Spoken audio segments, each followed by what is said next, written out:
Buenísimo. Bueno, gente, bienvenidos. Buenas noches a todos. De este lado soy Rocío, parte del staff de Forbet. Nos acompaña Rubén, que es uno de nuestros directores académicos en lo que es la parte de reproducción en otología. Y está Matías, colega también, que nos va a acompañar en la moderación esta noche. Buenas noches. Buenas noches, ¿cómo andan? Estos webinars gratuitos que solemos ofrecer siempre tienen un marco que nos acompaña, que acompaña en la propuesta, más allá de que ustedes tengan la posibilidad buenas noches, Laura, nos están saludando ahí por el chat la gente, más allá de que ustedes tengan la posibilidad de disfrutar y de capacitarse esta hora y media con Rubén y exprimirlo y preguntarle muchísimas cosas, la idea es, en esta particularidad, en este evento, poder comentarles que Rubén va a estar presentando un taller práctico de reproducción en noviembre y diciembre en Río Cuarto, en Córdoba. Tenemos varios meses, la idea es que se puedan sumar, que aquellos que estén interesados se comiencen a capacitar en esta área. Hay muchos colegas que ya tomaron cursos en Forbet, pero también se pueden sumar a la propuesta que tenemos después de mitad de año, en la parte de lo que es reproductiva y también a lo que es el taller de Rubén. Así que estos minutitos lo vamos a utilizar para, de mi parte, mostrarles un videito con unas fotos que me compartió Rubén y ya después dejarlo al 100% para que pueda comentarles todo lo que van a tener en esa experiencia, que de nuevo, de este lado, Forbet le da el espacio a él para que pueda lucirse y pueda atraerlos para que no se le pierdan. Así que me voy a tomar unos segunditos para compartir video. En realidad tengo que compartir pantalla. Y vamos a ver si me deja compartir con audio. Rubén, si vos querés ir comentando algo, no hay ningún Bueno, problema. yo primero agradecerle a Forbet particularmente y a Rocío que se ha tomado el tiempo y a todo el equipo en realidad de Forbet porque todos han colaborado en ayudarme con esto. ¿Por qué es tan importante para mí hacer un taller? Porque esto es un taller práctico de reproducción y neonatología. Porque primero es algo que no se ofrece en el mercado. O sea, no hay ninguna oferta en el mercado donde ustedes puedan contar con un criadero de perros y de gatos, o sea, el material para poder hacer la práctica. Cosa que es muy difícil de lograr porque hay que tener perras en celos, hay que tener gatas en celo, hay que tener machos para sacarle semen, hay que tener machos para poder inseminar, hay que tener la posibilidad de refrigerar semen, de congelar semen, porque está el semen, porque están los individuos para poder hacer eso. Y en un entorno que ahora van a ver las fotos, es maravilloso el lugar. Es realmente muy bueno. Pero además, con un agregado. Ese lugar pertenece a una colega, que es la doctora Fabiana Cortegiano, que es titular de la Cátedra de Reproducción de Pequeños Animales en la Universidad de Río Cuarto, y que adentro del criadero tiene un centro de reproducción. O sea, van a tener el criadero de perros, el criadero de gatos, dos profesionales para toda la práctica y es imposible que en esos 3 días no salgan sabiendo hacer las cosas. La idea es que hagan las cosas. Uno en el online, en los cursos teóricos, trata de dar toda la información que puede y mostrar todo lo que se pueda con videos, con fotos, con lo que sea, pero es imposible dar la práctica porque no tenemos el animal como para poder hacerlo. Y esta es una condición más que especial. Y además tenemos una sorpresita para los que están en el webinar que va a permitir que si, bueno, estamos pasando tal vez un momento difícil en el país y las cosas tal vez se nos hacen un poco complicadas, entonces en lo monetario me refiero, y entonces la propuesta incluye una posibilidad de poder pagarlo en 4 cuotas y además le incluimos las 2 noches de hotel y todas las colaciones y el almuerzo, con lo cual les quedaría solo la cena, viajar y abonar el curso, nada más que eso. Y yo la Capacitarse, dejo a Rocío. Ya todo lo que tal tenía que cual. decir yo de propaganda lo dije. Bueno, ¿están viendo pantalla? A mí me parece que sí, pero Sí, bueno, me sí, la vemos. confirman. Bueno, ya después Rubén le va a explicar bien todas las instalaciones. Esa es la doctora Cortegiano, ¿sí? Fíjense que esto es un espacio verde, nosotros lo íbamos a hacer realmente, ahí está una inseminación endoscópica, o sea, van a poder practicar esta técnica, la TCI, porque lo hacemos. Ahí está haciendo ecografía gestacional, pero también hace ecografía ovárica y por supuesto ecografía en el macho. Esta es la parte de neonatología. Al ser un criadero van a ver constantemente la posibilidad de tener cachorros y ver cómo se maneja toda la parte de cachorros. Vamos a hacer cesárea para que vean de qué manera manejamos la anestesia y cómo hacemos la resucitación de los cachorros y el acondicionamiento de los cachorros para que estén en condiciones de poder criarse sin problemas.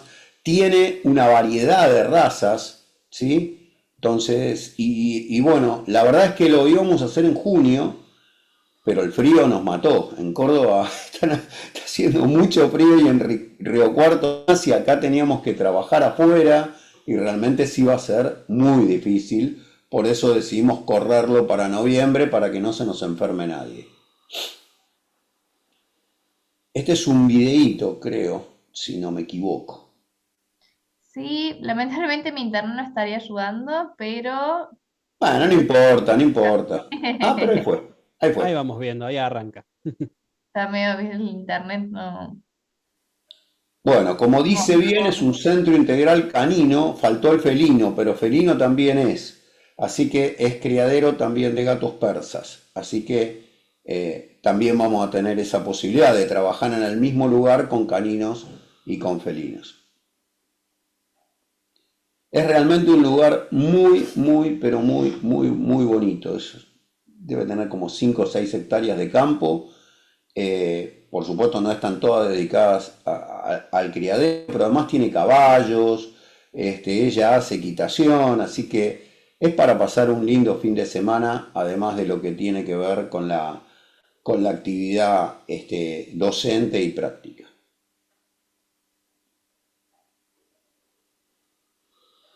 Excelente, Rubén, la verdad que es súper dinámico porque lo importante es también verlo ahí en el lugar, en el momento. Eso es Es lo que que más, además el que quiera hacer reproducción tiene que hacer manejo en un criadero, porque en el criadero se claro. manejan cosas diferentes a las que se manejan en una casa de familia.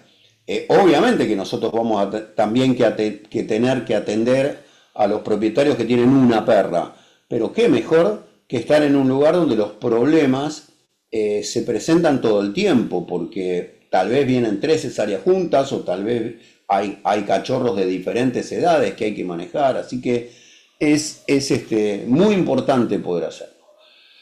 Así que bueno, ahí está, doctora Fabiana Cortegiano, doctor Rubén Somoza, cuando 29, 30 de noviembre y 1 de diciembre, son 3 días, viernes, sábado y domingo, las vacantes van a ser limitadas, así que no pierdan tiempo, anótense porque realmente vale la pena, lo pueden pagar, como les dije, en 4 cuotas y además van a tener los amigos de Forbet un descuento especial, que eso prefiero que lo comente Rocío. Sí, todos los que sean, bueno, ya alumnos de Forbes les va llegando de a poquito la información en cada grupo de WhatsApp de los descuentos que van a poder aplicar.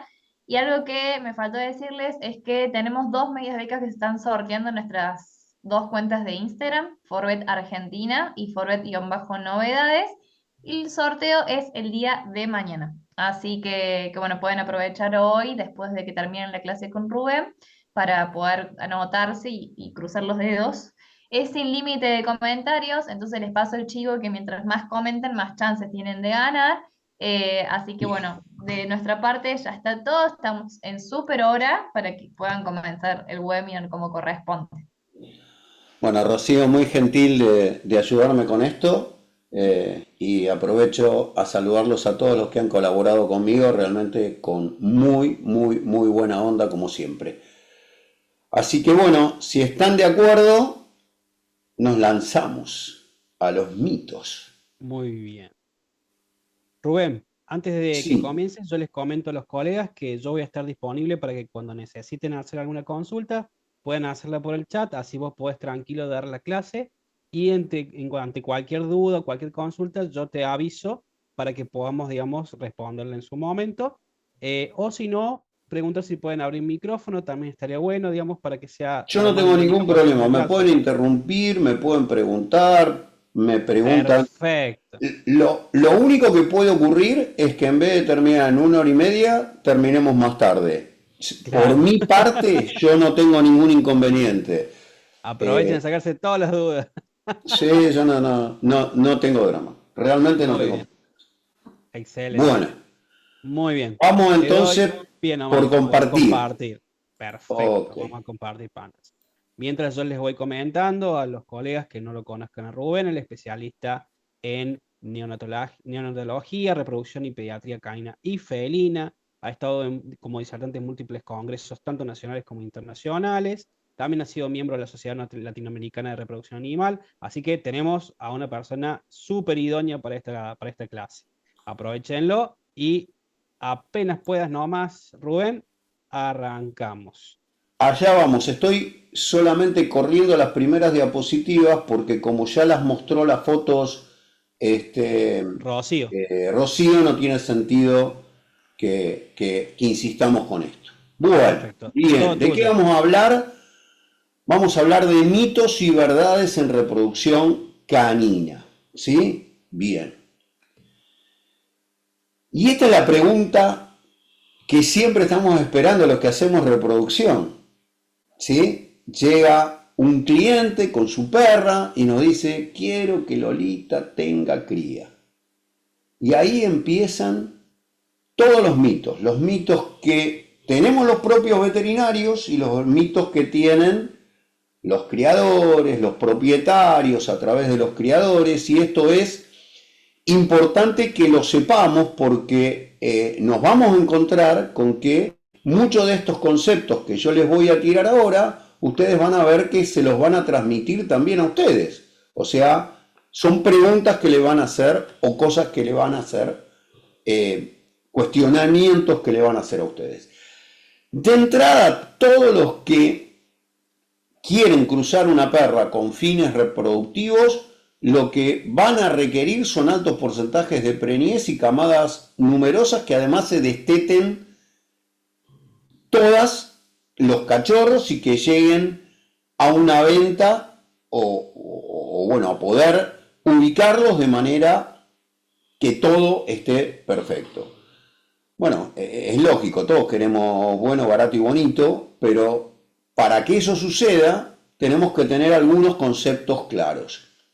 Y vamos a empezar con los mitos, ¿sí? Y tal vez el primer mito es cómo determinar el día óptimo del servicio. Y entonces nos encontramos con los creadores que nos van a decir, mire, sírvala alrededor del día 12. Si usted la sirve alrededor del día 12, seguro que la va a preñar. Y la realidad es que si ustedes miran este cuadro, si yo sirvo en el día 12, voy a tener la posibilidad de preñez en esta zona.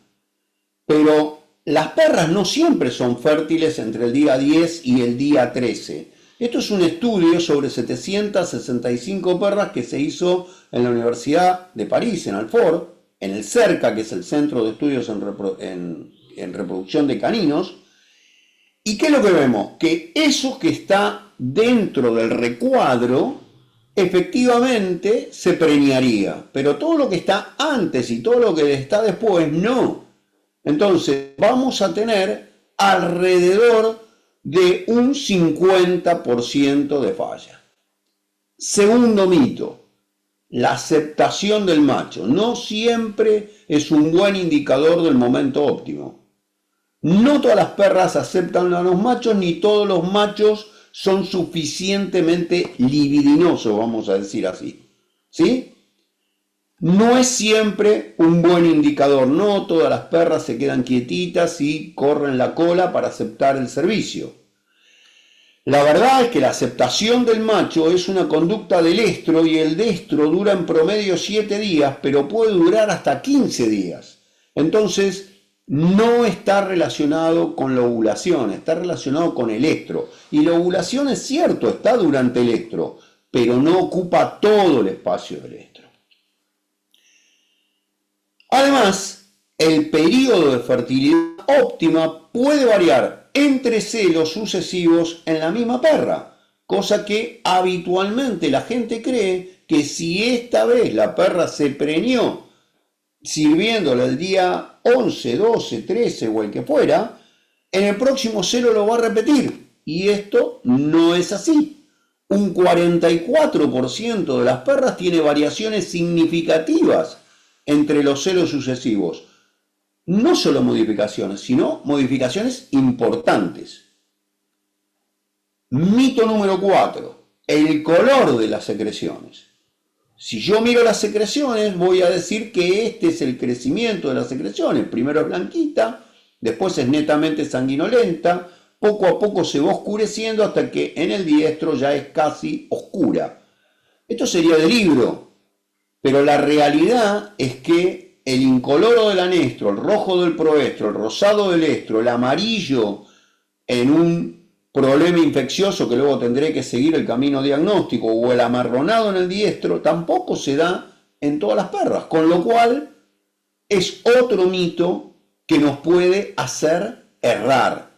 Y equivocarse en esto es fundamental. Si yo sirvo fuera del momento, seguramente voy a tener resultados magros, o lechigadas muy chicas, o directamente la perra vacía.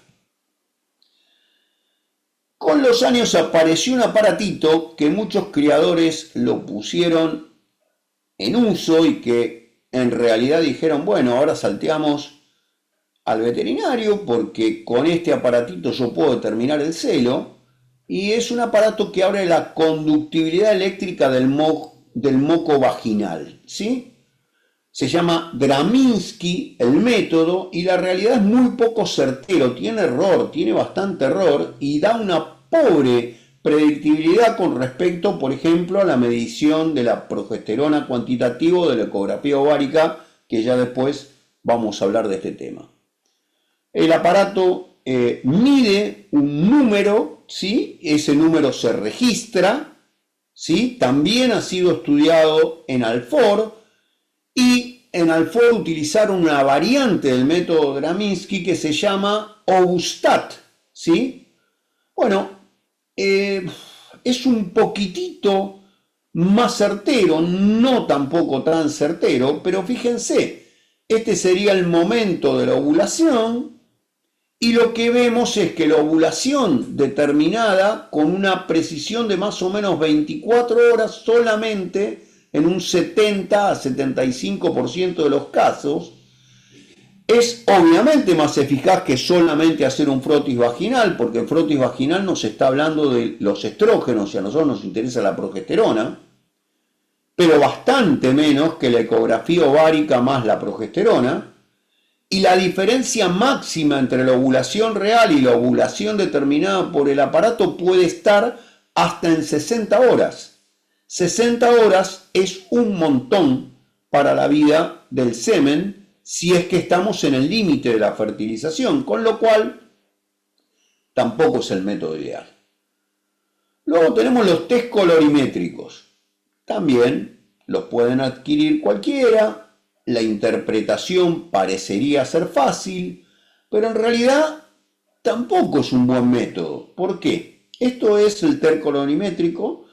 Nos da un color un poquito más azul cuando es C1, celestito cuando es C2, un celeste apenas pálido en C3 y blanco en C4. C1 sería un proestro temprano, C2 sería un proestro tardío, estro temprano, C3 estaríamos en estro y C4 ya ovuló. Eso sería más o menos lo que nos indicaría este margen colorimétrico. ¿Qué es lo que pasa? Tienen error en los valores bajos, y además si me da blanco lo único que sé es que la perra ya ovuló, pero no sé cuándo. O sea que si yo saco un test de progesterona de una perra ovulada podría estar perfectamente para servir, porque la ovulación, digamos, uno sirve a la perra entre 48 y 72 horas después de la ovulación. Pero si me da blanco, qué sé yo, si son 24 horas, 12 horas, 30 horas, 60 horas o 3 días. Mientras que la progesterona esté muy alta, me va a dar blanco, pues está en diestro la perra. Entonces, cuando me usan un test colorimétrico, nadie sabe cuándo fue que ovuló la perra. Otro de los mitos es la perra corre la cola. Esto se llama reflejo de Mantea. La perra realiza una lordosis al tocarle la región del perineo y la región vulvar, pero muchas perras lo muestran desde el principio de celo y algunas no la muestran nunca. Con lo cual, este dato tampoco es un dato fidedigno. ¿Sí? El mito número 8 es el tamaño de la vulva. En la medida que la vulva crece y se hace menos dura, menos inflamada y un poco más elástica, consideramos de que es el momento adecuado para servir a la perra. Bueno, muy variable de una perra a otra, poco repetitivo y con posibilidades de cometer error. Muy dilatada normalmente al principio del estro, disminuye de tamaño y se hace elástica alrededor de la ovulación, y esto claramente se trata de un signo inconstante. El mito número 9 casi siempre se da en los criadores hombres que dicen: mi macho no se equivoca. Si mi macho va y la busca y la sirve es porque la perra está justa. Y bueno, depende mucho de lo alfa que sea la hembra, depende mucho del entorno, depende mucho de la presencia o no del amo, y también hay que tener en cuenta que muchos machos son muy predictivos, pero otros no. Y no todos tienen la misma libido. Con lo cual, esto tampoco es un signo que merezca ser considerado como algo seguro. El mito número 10. La perra ovula 48 horas después del pico de LH. Esto viene a partir de los estudios de Concanon y la verdad es que tiene cierto grado de realidad, pero casi nadie determina el pico de LH con LH porque justamente es un pico, es un reactivo poco frecuente, es un reactivo caro, y necesitaría de que yo haga determinaciones demasiado seguidas. Lo que nosotros hacemos es asumir un valor de LH, un valor de progesterona que supuestamente corresponde al pico de LH. Entonces, no siempre va a ser así. Hay perras que hacen una meseta en la curva de progesterona y en esos casos se sirve a la perra hasta 7 días antes de lo indicado. Obviamente hay hipofecundidad o queda vacía. De cualquier manera, lo vemos un poquitito más adelante en la presentación. Y entonces la pregunta es, ¿por qué es tan importante predecir exitosamente la fecha de parto y cesárea a partir de la ovulación? Bueno, la realidad es que es tan importante porque entre la cesárea y el vínculo materno-neonatal hay algo que tenemos que tener en cuenta. Los problemas de vínculos maternos deficientes en la perra son un lugar común en las prácticas de heterogeneología de pequeños animales. Cualquier madre puede tener problemas para aceptar a sus cachorros recién nacidos, pero esto se presenta con mayor frecuencia en las perras nulíparas o primíparas, aunque aún puede suceder y puede suceder con bastante frecuencia en aquellas perras que han sido sometidas a una cesárea, sobre todo si la cesárea es selectiva, o sea, si yo decido cuándo voy a operar a la perra. ¿Qué es lo que sucede realmente?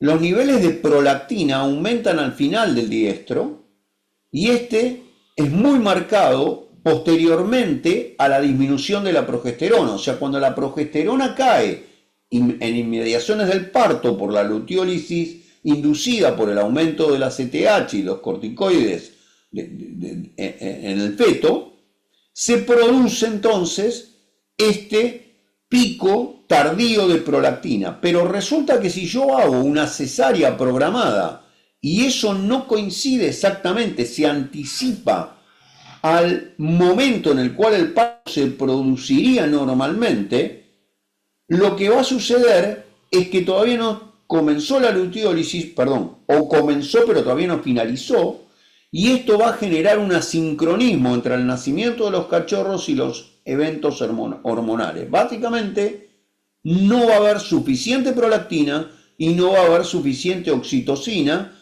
al momento de la cesárea. Parece que algunas razas tienen problemas más grandes con estos temas.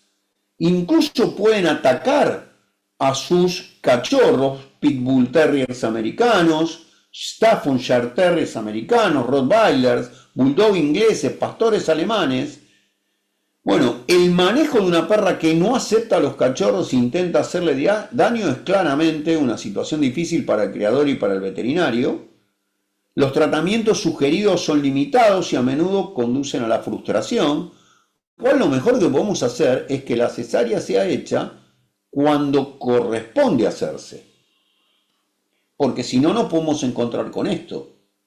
Y ahí hicimos todo bien, servimos a la perra, la preñamos, pero en el primer día nos perdimos 4 o 5 cachorros y en un segundo.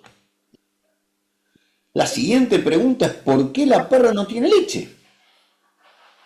Bueno, la perra no va a tener leche por este asincronismo que yo les comento, que habitualmente sucede en la cesárea electiva, porque la prolactina y la oxitocina, que son las indicadas para que baje la leche y para que se eyecte, ¿sí?, la bajada y la eyección de leche, en las primeras horas de vida de los neonatos, que es cuando hay permeabilidad intestinal para que los mismos puedan alimentarse correctamente, no sucede de esa forma. Y si no sucede de esa forma, lo que va a ocurrir es que los cachorros se van a ver privados de la energía del calostro en las primeras horas y de la inmunidad del calostro a futuro que le va a hacer falta. Pero además, si esa cesárea electiva se adelantó demasiado, vamos a tener un neonato prematuro, porque nació antes de cuando debía nacer. ¿Y qué es un neonato prematuro? Un neonato prematuro puede ser un neonato prematuro extremo o un neonato prematuro moderado. Si es un neonato prematuro extremo, tiene entre 53 y 55 días de gestación o menos y no puede sobrevivir fuera del ambiente uterino, o sea que está destinado a morirse. Y un prematuro moderado tiene 57 días de gestación contados a partir del momento de la ovulación y va a necesitar asistencia especial para sobrevivir. Se sabe que los glucocorticoides fetales, además de ser importantes en el desencadenamiento de la cascada que conduce al parto, son indispensables para la maduración de los sistemas fisiológicos del feto, básicamente intestino, corazón, regulación térmica y fundamentalmente el aparato respiratorio. Y entonces, ¿qué es lo que va a suceder cuando tengo un neonato prematuro? Bueno, si yo tengo neonatos inmaduros, debería saber cuáles son las principales causas por que los puedo tener. Y la número 1 es la cesárea electiva anticipada. La segunda es la insuficiencia luteal, porque hay razas que tienen insuficiencia luteal que no les dura el cuerpo lúteo toda la gestación y que se cae la función del cuerpo lúteo no solamente por la función en sí y por la lisis, sino porque tienen algún problema con los factores luteotrópicos que son la LH y la prolactina y también un poco la relaxina. La tercera causa es la cetoacidosis gestacional Y después las infecciosas, brucela, herpes, ehrlichia, babesia, neospora, toxoplasma, leptospira. Y todo esto hace cualquiera de estas causas, porque en una insuficiencia luteal yo me confundo porque la progesterona baja. Y me creo que baja porque estoy en la fecha de parto. Si conozco la fecha de ovulación o el primer día de diestro, eso no me pasa. Porque ya sé que debería parir en otra fecha, no en ese día que se me está anticipando. Y entonces, ante una insuficiencia o una falla luteal tardía, puedo actuar. ¿Y qué le pasa a los cachorros cuando nacen antes? Hacen lo que se llama un síndrome de diestrés respiratorio, que es una insuficiencia respiratoria al momento del nacimiento que va a combinar algo que van a ver en toda cesárea o en todo nacimiento de cesárea, que es una fase de taquipnea con una retracción intercostal y subcostal, con ruidos expiratorios y con cierto grado de cianosis. Y esto se debe a una falta de desarrollo estructural porque el pulmón avanza en la gestación y llega a un determinado momento antes del parto, en el momento adecuado, en que el pulmón pasa desde lo que llamamos un pulmón glandular a un pulmón que va a ser alveolar. El pulmón alveolar se produce inmediatamente, o sea, esa última maduración es inmediatamente después del parto. Pero si esto se adelanta, va a faltar surfactante y va a tener todavía un pulmón que no está estructuralmente desarrollado para la vida extrauterina. Rubén, te preguntan si el síndrome de diestrés respiratorio también se puede dar en un parto natural, si no hace falta que sea solamente Si está anticipado, sí. O sea, en realidad es esto que son los dos problemas que suceden. Uno es el síndrome de diestrés y el otro es la displasia broncopulmonar crónica, que ahora la iba a describir. Suceden en todo cachorro prematuro, y el cachorro prematuro puede ser de cesárea electiva o de parto natural si es que se produce antes, por ejemplo en una falla luteal, por ejemplo en una brucela, por ejemplo en un herpes. Se pueden morir por otras cosas, pero si paren antes, por ejemplo en una cetoacidosis gestacional, el cachorro no llegó a madurar lo que debiera madurar, por eso pasan estos cuadros. En la displasia broncopulmonar crónica va a haber una alteración pulmonar persistente, prolongada, en estos neonatos prematuros que hacen que necesiten una cantidad de oxígeno adicional, pero no por horas o por minutos como la mayoría de los que nacen en condiciones normales. No, lo van a necesitar por algunos días.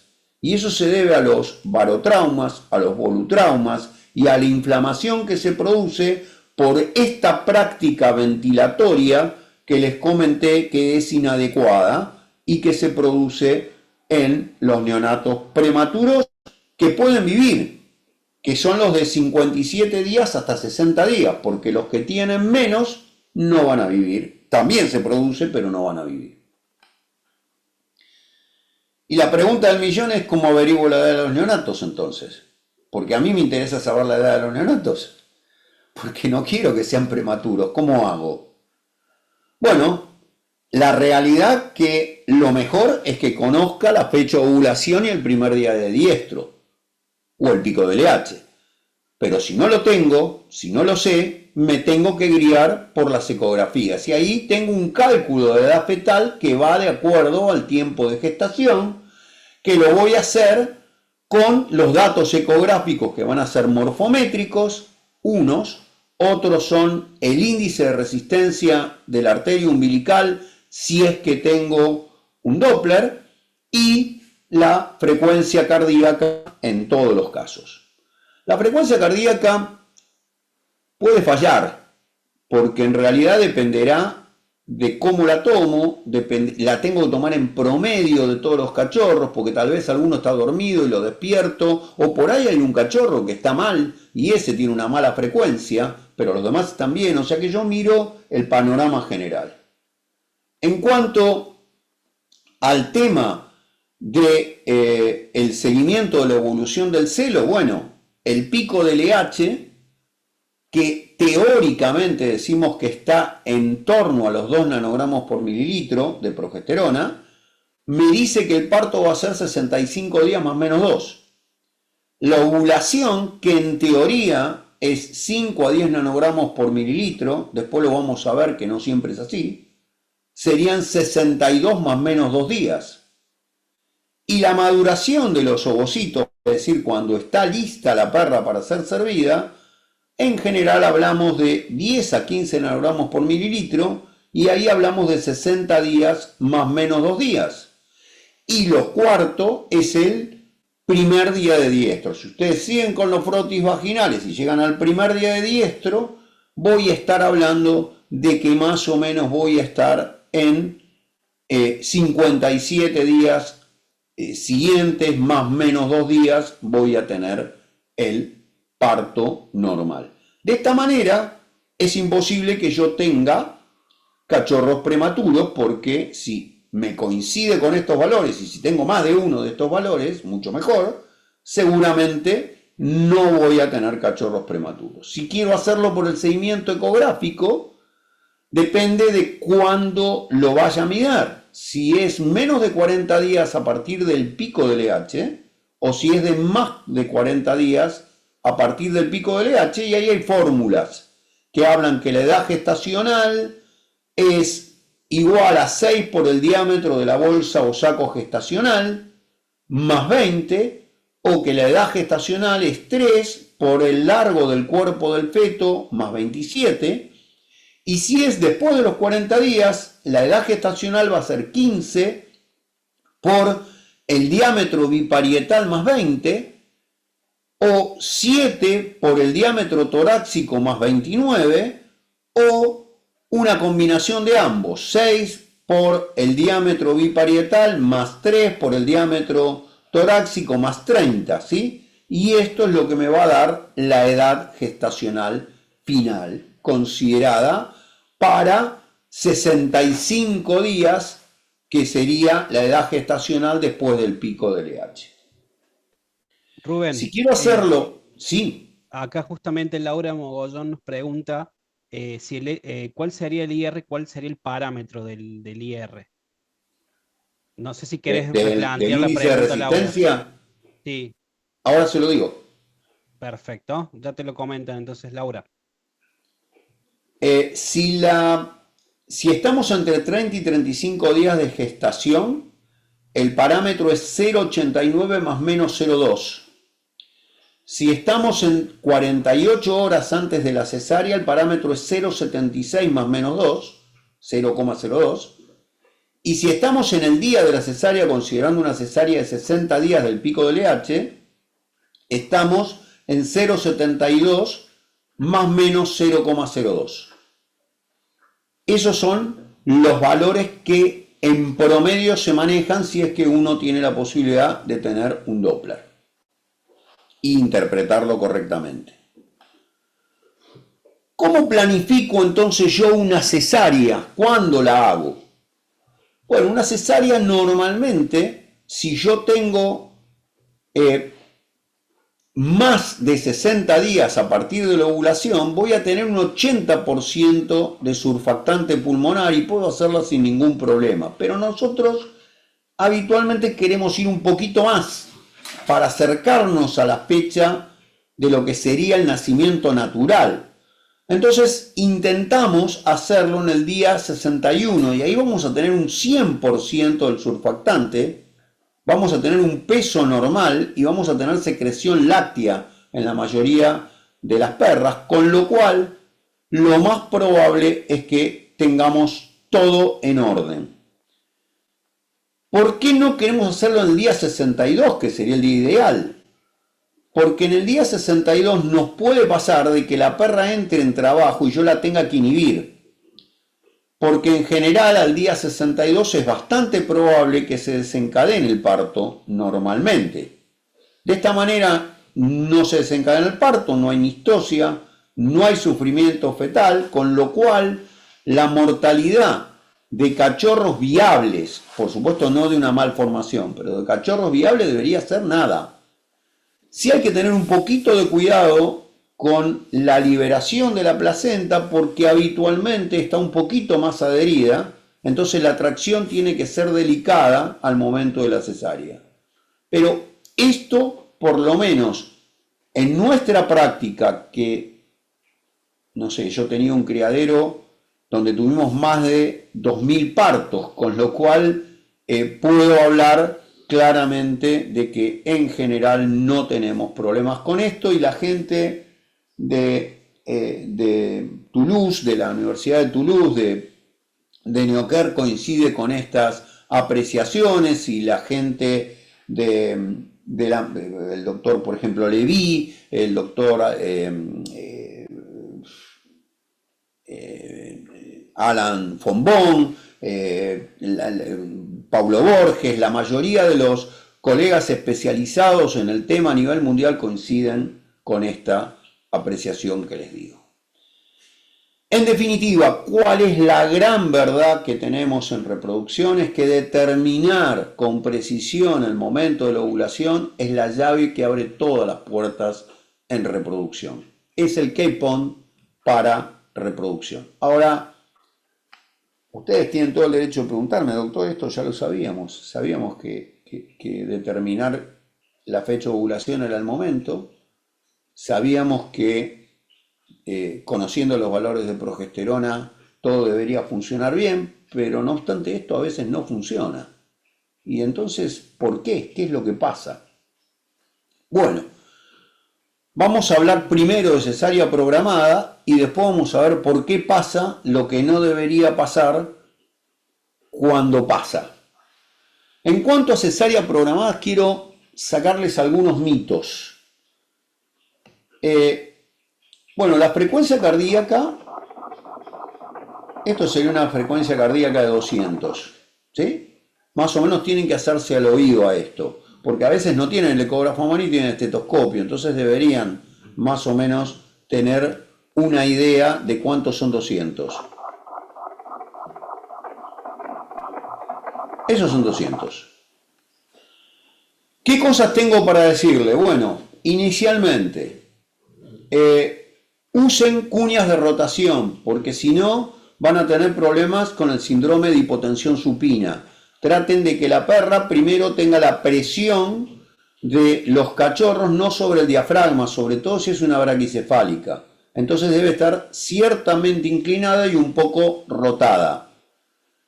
El surfactante pulmonar es importante y hay estudios que demuestran que el uso de corticoides entre 12 y 24 horas antes e inmediatamente antes del parto asegura una maduración fetal mejor. La metoclopramida, pero sobre todo la domperidona, si se comienza a utilizar 4 o 5 días antes, ayuda a la bajada de leche. Oxigenar a la madre es muy importante, sobre todo si es una madre braquicefálica y tiene muchos cachorros, no solamente preoxigenarla antes de la anestesia, sino también si es que van a sacar una placa o la van a poner en una posición donde tengan riesgo de un síndrome de hipotensión supina. Por supuesto debe estar intubada y por supuesto el riesgo de regurgitación baja si es que hacemos un tren del Embur invertido.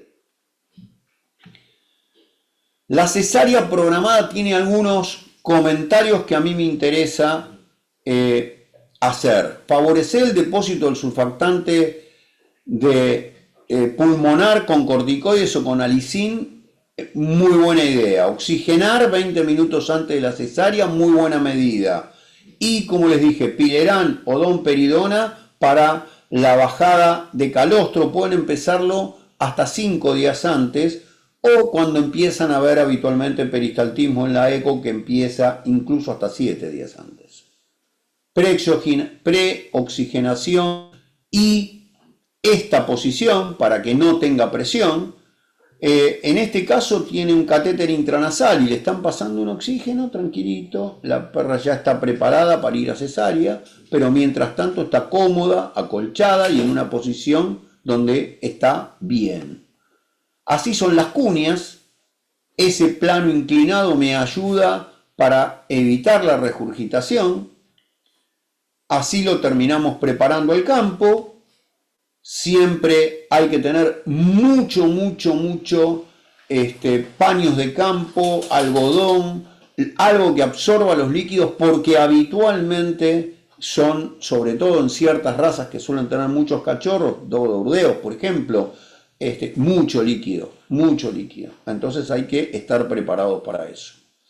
Bueno, la anestesia epidural tiene sus ventajas, hay quienes están muy de acuerdo con ellas, hay otros que no. Bueno, es que la perra se despierta rápidamente y puede tener una relación con los cachorros muy rápidamente. Fíjense que esta perrita, que todavía están terminando de suturar, ya está despierta y está relacionándose 100% con el cachorro. Ya está sin el tubo porque está perfectamente conectada con el ambiente. Y están terminando de suturarla, no tienen ninguna molestia, ningún dolor. El equipo quirúrgico, neonatólogo, anestesista, cirujano y ayudante, no alcanza con menos. Incluso lo ideal es que cada 3 o 4 cachorros tiene que haber un ayudante, porque nadie es capaz de poder atender tantos cachorros si es que es un parto multitudinario. Y el costo se lo tienen que trasladar al cliente, porque no puede ser que un cliente que va a vender un cachorro en el valor que lo va a vender no decida cuidarlo. Si no lo cuida, bueno, uno tiene que decidir si realmente corresponde atender una cesárea sin poder brindar una asistencia correcta a la perra y a los cachorros. Algunas consideraciones especiales para los cachorros. Todos los anestésicos pasan la barrera placentaria. Algunos son peores, algunos son mejores, pero todos pasan. Fundamental, contrario a lo que siempre nos dijeron, no hay apuro. No hay ningún apuro en la cesárea. Esperen a que los cachorros, cuando ustedes abren, se muevan en el útero. Eso significa que están despiertos. Y si están despiertos, en cuanto los sacan, llora, expande los pulmones y recién ahí clampeo el cordón umbilical para poder sacarlo. Analgesia. Bueno, si utilizan una vía epidural, pueden usar morfina junto con la bupivacaína. O si no, pueden usar AINES y tramadol. A mí me gusta la dipirona para que la perra no tenga dolor. Lo importante es que la perra no tenga dolor, porque si tiene dolor y tiene estrés, no va a bajar la leche.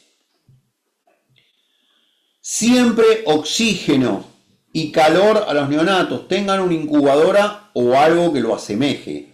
Hace falta que los cachorros estén identificados, que cada uno tenga su número o un collarcito que permita identificarlos, y oxígeno y calor, ¿sí? Incubadora, fundamental.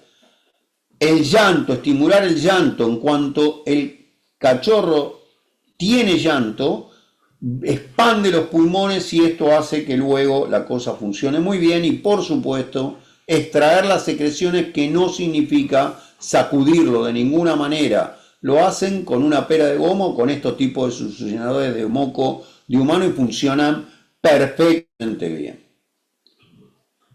Bueno, habiendo hablado todo esto, ¿cuáles son las verdades, Doc? ¿Sí? ¿Qué verdades tiene para comentarnos? Bien, elegir el momento inapropiado del servicio es la principal causa de infertilidad. ¿Qué incidencia? 50 a 80% de los fracasos tienen que ver con este problema. Recordemos un poquito la fisiología. Primer celo, aparece una edad variable, 6 a 15 meses, depende del tamaño de la raza. El aspecto clínico del primer celo es a menudo diferente. Muchas perras que tienen su primer celo tienen celo silencioso, tienen falso celo o split head, se corta y no llega a haber celo. Común. Frecuencia de celo muy variable, normalmente cada 6 meses, pero no siempre. Variaciones raciales, Rottweiler, pastor alemán, muchas veces más corto, 4,5 meses en promedio. Menos de 4 meses está comprometida la fertilidad. Collie labrador, habitualmente 8 meses. Basenji una vez por año, o sea, hay variabilidad entre las razas. es la regularidad lo más importante. Sospechar de una patología ovárica o uterina en el caso de que los celos en una perra sean irregulares. Esto es de libro. Factores fisiológicos que pueden modificar la frecuencia del celo. Edad, perras jóvenes al principio van a tener a veces celos atípicos, luego se regularizan, y perras viejas que cambian la frecuencia de los celos. Jerarquía en la jauría. Los celos se sincronizan pero también se inhiben. Hay perras que están en la última escala de la dominancia que pueden tener celos inhibidos. Tratamientos hormonales, progestágenos, antifúngicos, haber hecho un aborto, por ejemplo, con alicin, puede modificar los siguientes celos. Factores patológicos que pueden modificar la frecuencia del celo. Bueno, patología ovárica, quistes, tumores, hiperestros, quistes foliculares o tumores, anestros, quistes lúteos o tumores, lúteos, celo anovulatorio, a veces fisiológicamente y sin que haya ningún problema, pero a veces patológico, insuficiencia lútea, acuérdense, en primaria o secundaria, porque hubo una secreción de prostaglandina que generó luteolisis, o la mayoría de las veces primaria, y hay razas con mucha predisposición, o reabsorción embrionaria o fetal que también lleva modificaciones de la frecuencia del celo o abortos. El ciclo de la perra, lo conocemos, tenemos un reposo sexual de 3 a 9 meses, un proestro que va de 3 a 20 días, un estro de 1 a 10 días y gestación o pseudogestación o metaestro de alrededor de 2 meses, con la única diferencia que es la caída de la progesterona. La perra preñada cae en forma violenta, en la perra que está con pseudopreñez cae en forma más lenta y dura tal vez 2 o 3 días más el diestro. De cualquier manera, a pesar de que los valores de progesterona son iguales en la perra en pseudopreñez que en la perra preñada, esto se debe a la hemodilución de la preñez, lo cual hace que esos valores sean un poco menores. Primera fase entonces de proestro, comportamiento de la perra, atrae a los machos pero todavía rechaza el servicio. Luego viene la primera fase del celo, que es cuando los estrógenos nos están dominando el cuadro. Vamos a tener un sangrado vulvar con un espesamiento del epitelio vaginal, van a crecer por el estímulo del estradiol, el estímulo hipoficiario, van a crecer la onda estrogénica, esa onda estrogénica hace crecer los folículos y llega un momento que al final vamos a tener la aceptación del servicio, final del proestro, principio del estro, hace el pico del LH por la hormona luteinizante, inicio de la secreción de progesterona por los ovarios, que es preovulatoria la luteinización. En el caso de la perra es la única especie que tiene una luteinización preovulatoria, primera especificidad. La segunda parte del estro vamos a tener con una duración promedio de 7 días y extremos de 1 a 10 días, donde la perra acepta el servicio y ahí se va a producir, después del pico del LH en promedio 1 a 3 días, la ovulación. Los perfiles hormonales de la perra gestante no varían de la perra en pseudopreñez. Entonces, estos perfiles tienen que ver solamente, están influenciados por la hemodilución de la perra que está preñada realmente. ¿Cómo determinamos el periodo óptimo de reproducción? Bueno, las herramientas que tiene a disposición el clínico son los frotis vaginales, la medición hormonal, la ecografía ovárica, la endoscopía vaginal y la medición de la resistencia al moco vaginal. La medición de la resistencia del moco vaginal ya se los comenté, mucho error. Vamos a quedarnos con estas otras 4, las 4 primeras. Y empecemos. Intensidad de sangrado, lo habíamos visto, no es fidedigno. Frotis vaginal, me habla de los estrógenos, no me está hablando de progesterona. no me está hablando de cuándo se produce la ovulación, pero sí me da una idea, me evalúa la influencia estrogénica del epitelio vaginal y vamos a ver, esto es un anestro, esto es un proestro, esto es un inicio de estro, cada vez más queratinizadas, y esto es un estro pleno, muchas queratinizadas. ¿Qué es lo que me dice? Que bajaron los estrógenos. No me dice el valor de la progesterona. Y esto es un diestro. El primer día de diestro es un cambio violento de un frotis que prácticamente era todo queratinizado y que se vuelve parecido al de un proestro tardío, donde voy a tener células intermedias, donde voy a tener tal vez alguna célula parabasal, pero todavía no hay leucocitos. Los leucocitos están al segundo día. Si ustedes diagnostican de acuerdo a los leucocitos, se van al segundo o al tercer día de diestro y no al primero. A mí me interesa el primer día de diestro fisiológico para poder decir cuándo la perra va a parir.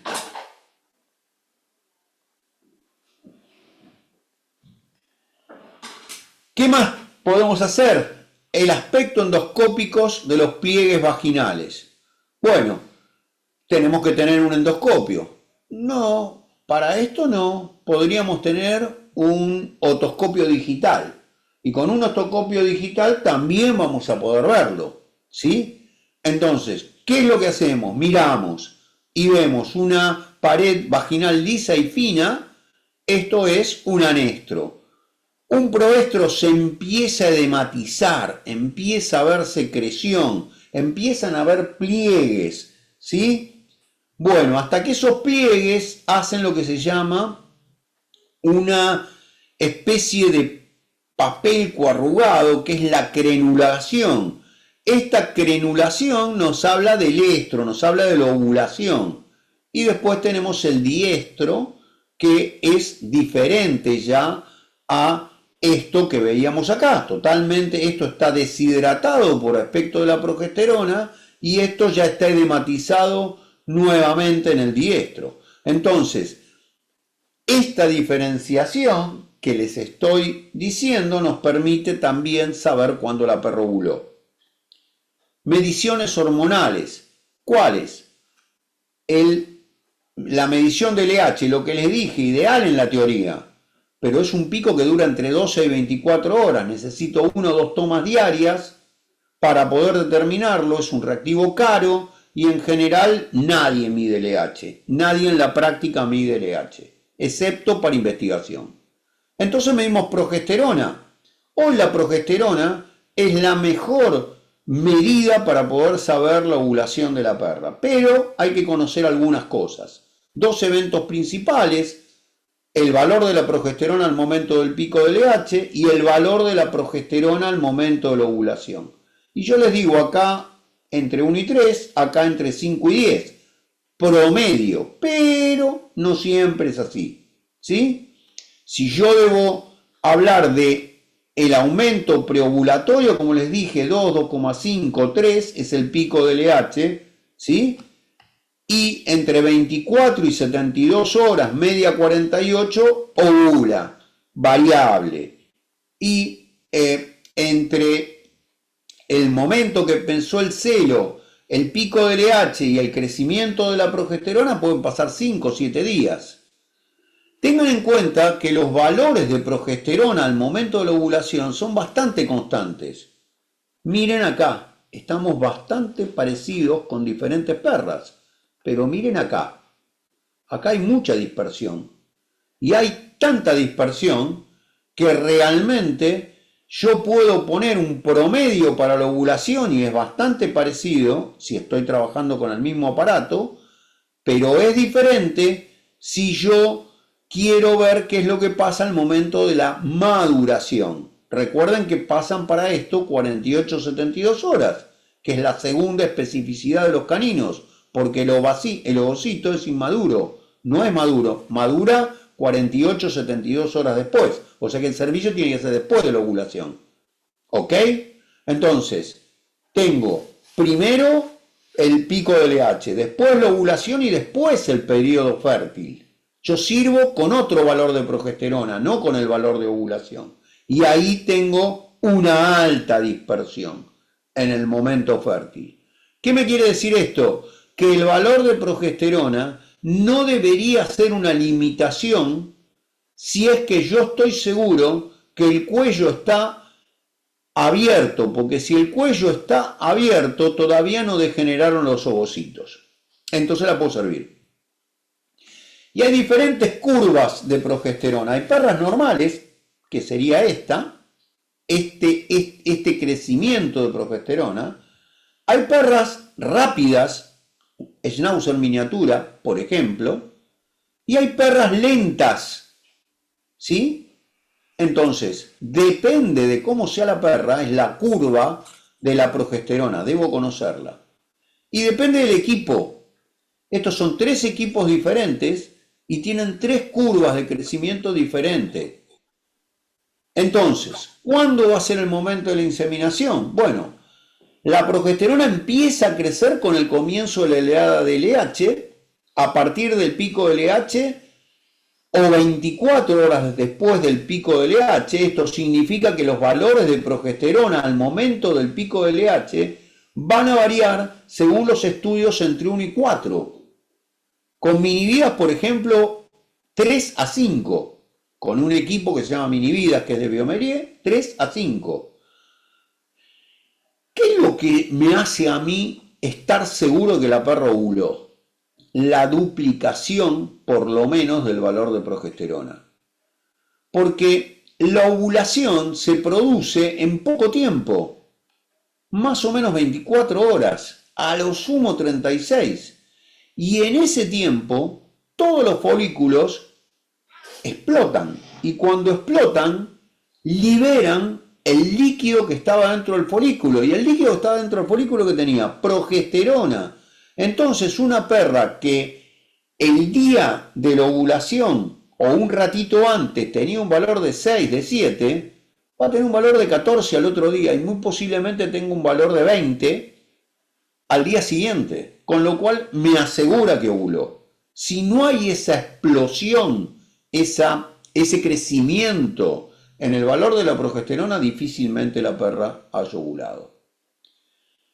Entonces, el momento de la inseminación podría ser 5 a 7 días después de que la progesterona tenía valor de pico de LH, pero tengan en cuenta las curvas. Hay perras que ovulan rápido y perras que ovulan lento. 1 a 3 días después de la progesterona de 10, que supuestamente es la progesterona de ovulación. En el pico de la crenulación vaginal, que esto coincide aparentemente con un valor de alrededor de 20 nanogramos por mililitro. 1 a 3 días de que los folículos colapsen cuando yo lo mido por ecografía, o con semen congelado, si voy a hacer una TCI, se hace 3 o 4 días después de que la progesterona llegó a un valor de 10 a 15. Con lo cual lo que le quiero decir es que el manejo tiene que estar bastante bien tomado. Y hay que tener cuidado con los informes de laboratorio, porque como les dije, no es lo mismo la ovulación que el periodo fértil. Miren este informe de laboratorio, y es tal cual, El laboratorio no me tiene que informar los valores, porque si yo tomo los valores, en este caso, fíjense, me dice que encontró un valor de progesterona de 20,84, que proestro es menor a 2, que ovulación inminente es entre 2 y 5, que el periodo fértil es de 6 a 15, que mayor de 15 es diestro, y entonces una perra que tiene 20,84 ya está en diestro, según esto. Ajá. Bueno, fíjense, esta es mía. Tiene 38,75 de progesterona. Y este Safi tiene 33,20 de progesterona. ¿La sirvo o no la sirvo? Bueno, yo la sirvo. La sirvo si es que estoy seguro que el cuello está abierto. Y menos mal que la sirvo, porque mía tuvo 5 cachorros y Safi tuvo 4. Y encima gigantes. Y esta otra, esta es PLA. PLA tuvo 63,55 de progesterona. ¿La sirvo o no la sirvo? El cuello estaba abierto. Dogo de Burdeos. ¿Quieren ayudarme a contar? 12 hay. Entonces, el valor de progesterona al momento de la fertilidad es muy variable de perra en perra y además depende del equipo con el cual lo medí. Este cuadrito para mí es súper claro. Acá se abre el cérvix. Este periodo es fértil porque ya está abierto el cérvix, o sea que los espermatozoides pueden entrar. Este es el pico de estrógenos, este es el pico de LH, esta es la ovulación. Estos son los ocitos que ya están fértiles. Este es el momento de fertilización y acá se me cierra el cérvix y después degeneran los ovocitos. O sea, cérvix abierto, pueden servirla. Seguramente la van a preñar. Entonces, ¿cuándo me piensan servir? Bueno, no hay un valor de progesterona porque cada máquina tiene sus propios valores de interpretación, pero acuérdense en esto de la duplicación del valor o casi duplicación a las 24 horas y de un 50% más después de esas 24 horas. Miren esto, una curva, esta curva de este equipo que tiene una curva semiplana me da una dispersión de casi 2 días y medio para la ovulación. Este otro equipo que tiene una curva plana, es intermedia, me da prácticamente 2 días. Y este equipo, que sería por ejemplo un Minividas, que es un equipo de una curva rápida de progesterona de subida, la ovulación en general se da con valores más altos y en general la dispersión está en menos tiempo. Algunos mejor que el otro, no, hay que conocerlos nada más y comparar la curva con la curva del equipo que ustedes conocen. Entonces tienen que preguntar con qué equipo están midiendo y hacer una comparación entre el equipo que están midiendo y la curva que ustedes conocen. Y vamos entonces a las implicancias clínicas de esto. Imposible determinar la fertilidad de una perra a un determinado valor de progesterona, porque es variable. Hay variaciones no objetivadas científicamente, la raza, factores individuales, diferencias entre equipos. De forma pragmática y en la clínica, yo lo que hago es frotis vaginales y medición de progesterona. Más o menos entre el 5º y 6º día, según la perra, según la raza, según como venga, yo lo que hago es, según los signos clínicos y según los frotis que tengo, si está en proestro, el siguiente control se lo hago a los 3 días. Y en casos de señales clínicas y frotis de estro, empiezo a medir progesterona. La progesterona basal me dice que la luteinización todavía no empezó. La progesterona entre 1 y 3 me dice que la ovulación está cerca. Y la progesterona de 5 a 10 me dice que ovuló, pero no me dice cuándo la tengo que servir, porque los valores de progesterona para el servicio pueden ser diferentes. Siempre podemos hacer los análisis de progesterona en un laboratorio veterinario o en un laboratorio humano, pero necesito saber la calibración del equipo. Sin calibración no sé dónde estoy parado. Entonces, por ejemplo, en el CERCA el equipo se midió con respecto a un laboratorio externo y se equipararon las curvas. Y uno se basa en esos resultados. La técnica de la ecografía ovárica, genial. Genial, espectacular en cuanto a fidelidad. Me va a permitir ver el momento de la ovulación, pero lo tengo que hacer cada 12 horas, o sea, muy difícil de llevarla a la práctica en la clínica. Bueno, primero, ver dónde están los ovarios. Están justo detrás de los riñones, de la pared abdominal. Se ven muy bien, pero hay que pelar. Hay que pelar a la perra para poder ver bien los folículos y medirlos. A veces va a hacer falta un transductor de alta frecuencia, por lo menos tiene que ser mayor de 7,5 MHz, si es lineal mejor, o microconvexo también puede ser, pero lineal en perras no demasiado grandes, no demasiado voluminosas, me permite seguir bien los ovarios, los veo muy bien. La posición puede ser de pie o puede ser acostada. Y tenemos 3 etapas principales: un periodo preovulatorio, que en general está creciendo la progesterona, un periodo de ovulación, que va a haber desaparición de los folículos, vienen creciendo los folículos y de golpe desaparecen de un momento a otro y el líquido se va debajo de la bolsa ovárica, y después un periodo posovulatorio donde vamos a ver que se empieza a formar primero el cuerpo hemorrágico y luego el cuerpo lúteo, donde varía el grosor de ese, es parecido al folículo pero es más gruesa la pared.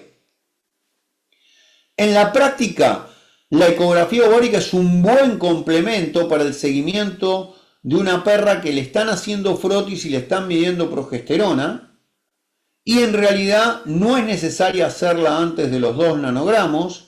La realización tiene que ser entre 1 y 2 veces por día para ver la ovulación, y la pueden ver cuando realmente está cayendo el líquido desde el ovario, desde el folículo, perdón.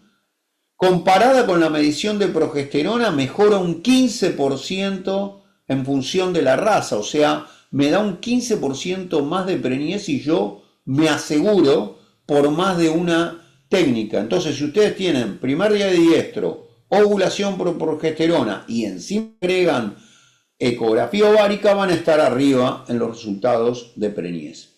Momento apropiado para el servicio depende. Inseminación con semen fresco, servicio natural, crear un ambiente rico en espermatozoides antes de la maduración de los ovocitos, en general entre 2 y 5 días después de la ovulación.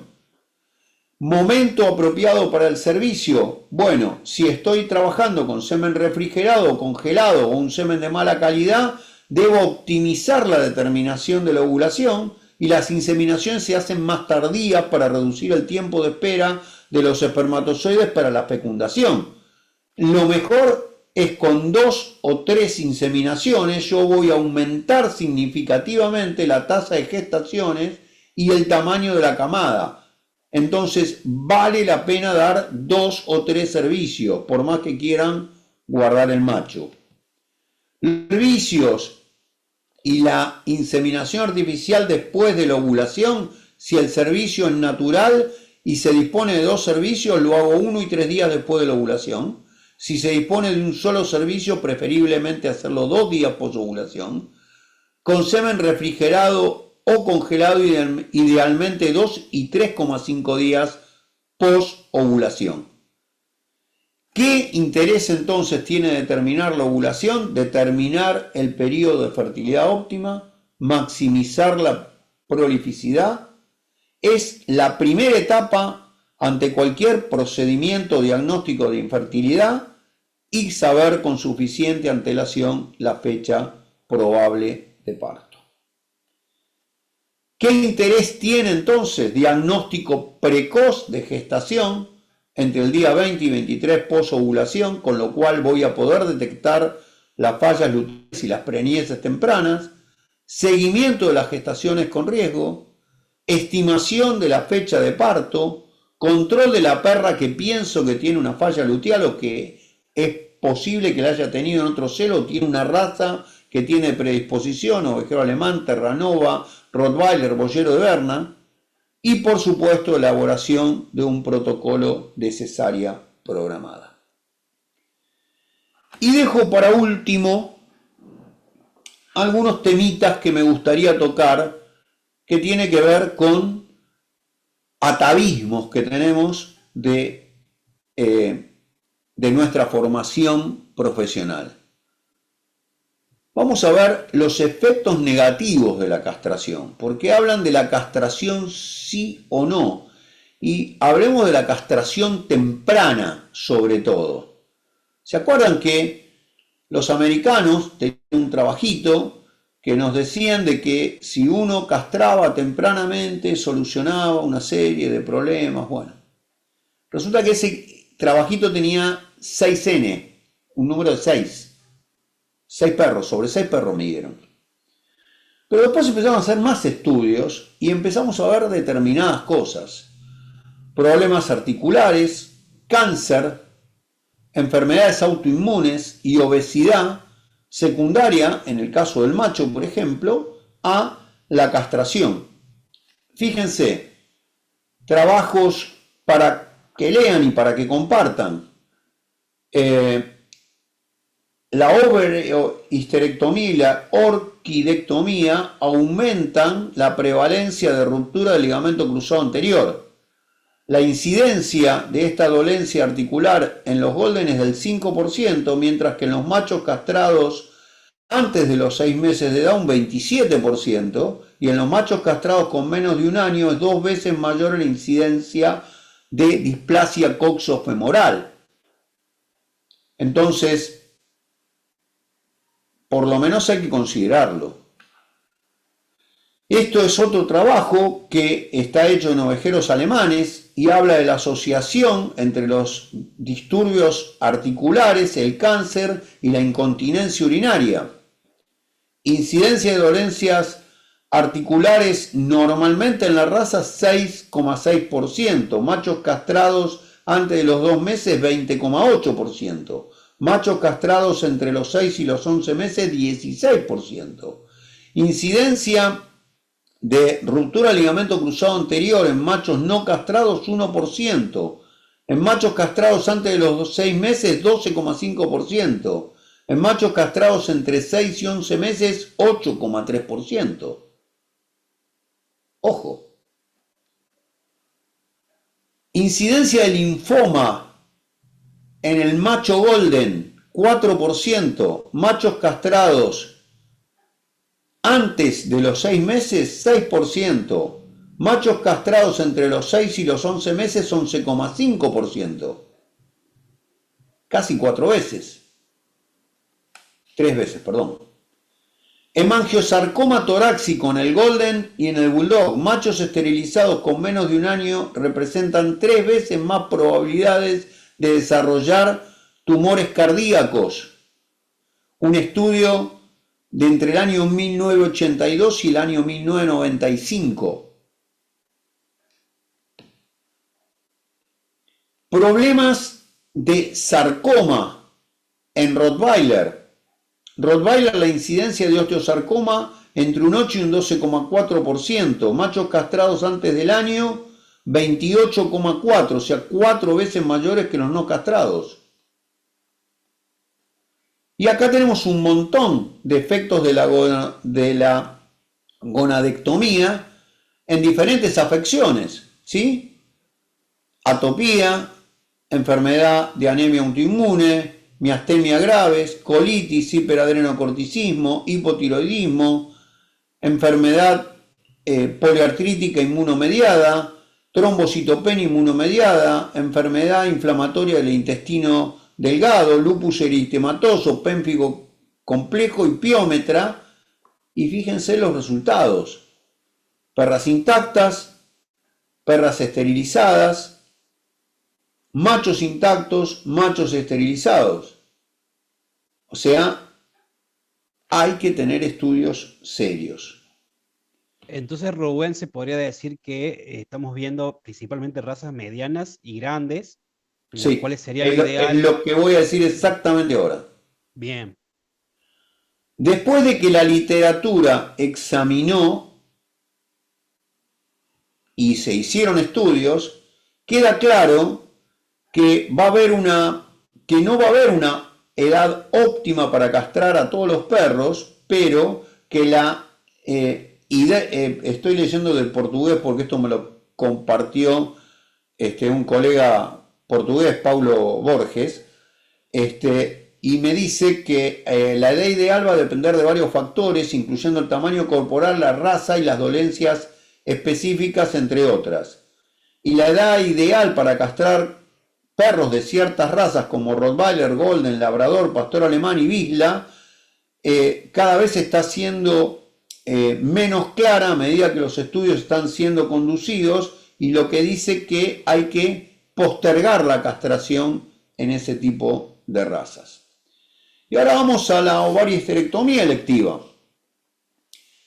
Supuestamente el estudio decía prevención de tumores de mamas y prevención de piómetras, cierto, ambas dos cosas, pero habla del efecto de la castración en el riesgo de tumores mamarios en la perra, y dice que debido a la evidencia limitada disponible, los resultados publicados y las evidencias de la reducción de castración y el riesgo de neoplasia mamaria, hay evidencias que la edad de castración tiene un efecto, siendo consideradas como una base para poder dar recomendaciones firmes. Y acá muestra qué es lo que pasa con, por ejemplo, los tumores que desarrollan los caninos de las razas que fueron castradas tempranamente. Las razas de canes de perros menores tienen mayor proporción de tumores de mama que las que representan casi un 41,5%, que las razas de tamaño grande o medio, que van a tener menores tasas. O sea que tampoco es que si yo castro a un perro o una perra de una raza grande voy a tener las mismas proporcionalidades de tumores mamarios que lo que voy a tener en una raza chica. Y evidencia de determinadas patologías. El Rottweiler, por ejemplo, tiene el 4º lugar en piómetras y el 28 lugar en tumor de mama.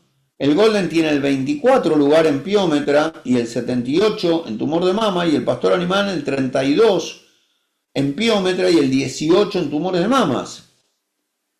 Pero ¿qué es lo que pasa con los efectos negativos de la castración en las hembras? Problemas articulares, incontinencia urinaria, cáncer, longevidad, enfermedades autoinmunes, problemas de comportamiento y obesidad.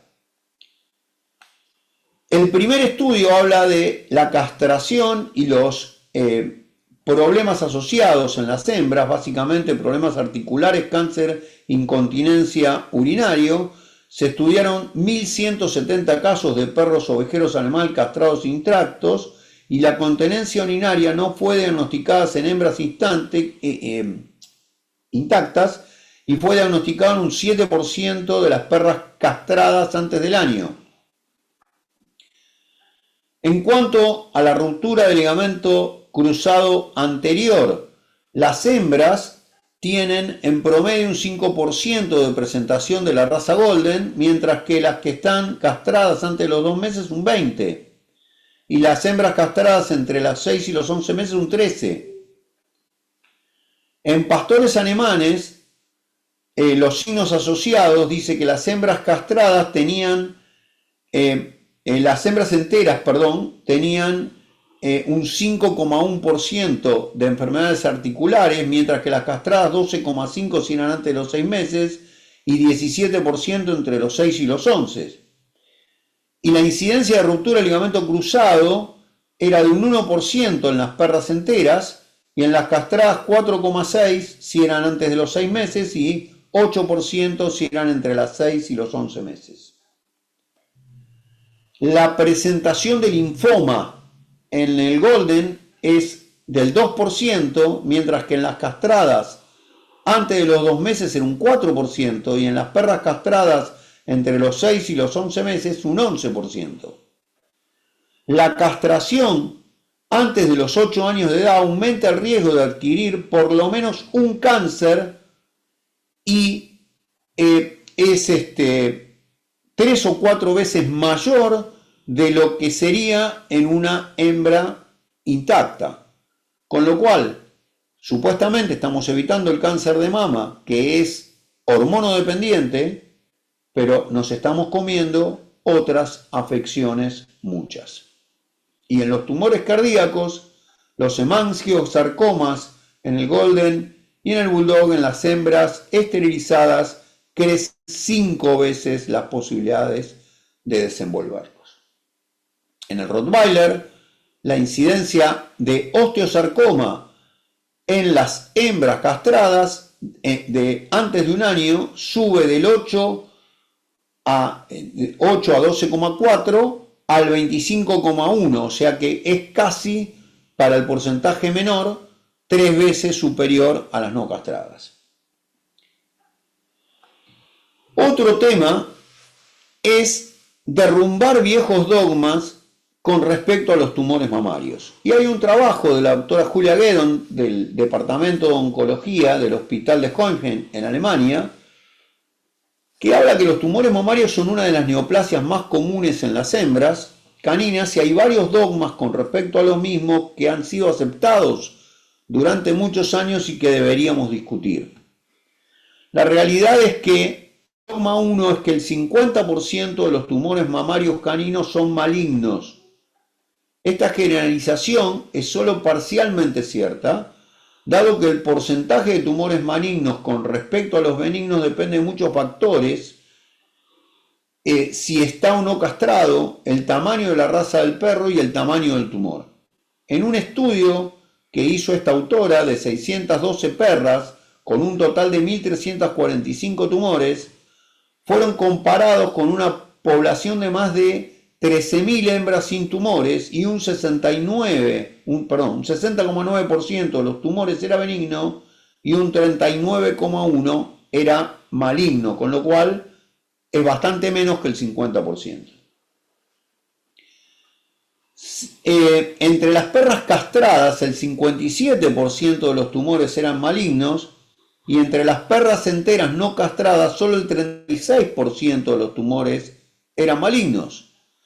Las perras de raza grande a gigante, peso mayor a 40 kilos, tenían un mayor porcentaje de tumores malignos con respecto a las de menos de 10, 47,4 versus 33,5 respectivamente, y el tamaño de la neoplasia estaba significativamente asociada a la malignidad.